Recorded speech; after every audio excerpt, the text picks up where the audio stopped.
The Qatar Soccer World Cup was a watershed moment for the Confederation of African Football after Morocco became the first African nation to progress to the semi-finals in the history of the competition, further emphasizing the possibility of an African country lifting the coveted trophy one day. But for that to happen, though, CAF President Patrice Motsepe believes more remains to be done to keep African players on the continent instead of having them emigrate to Europe. A case in point is the French national team. 11 of the 18 players who played in the World Cup final against Argentina have African heritage and could have played for an African country.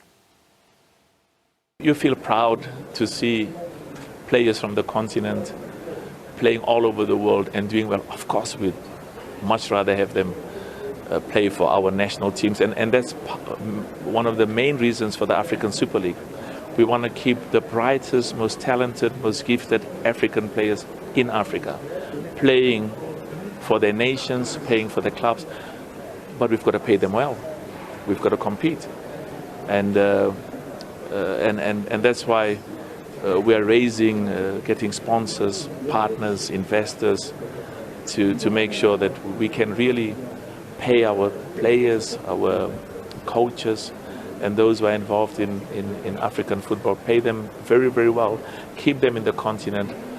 The benefit of that will result in the leagues in Africa, the football amongst our youth, and the national teams being even more successful. And my closing remarks were, at the next World Cup, there's about 10, maybe 15 countries, let me say 10, on the African continent that indeed in the next World Cup can go all the way. When you are in the finals, it's anybody's game.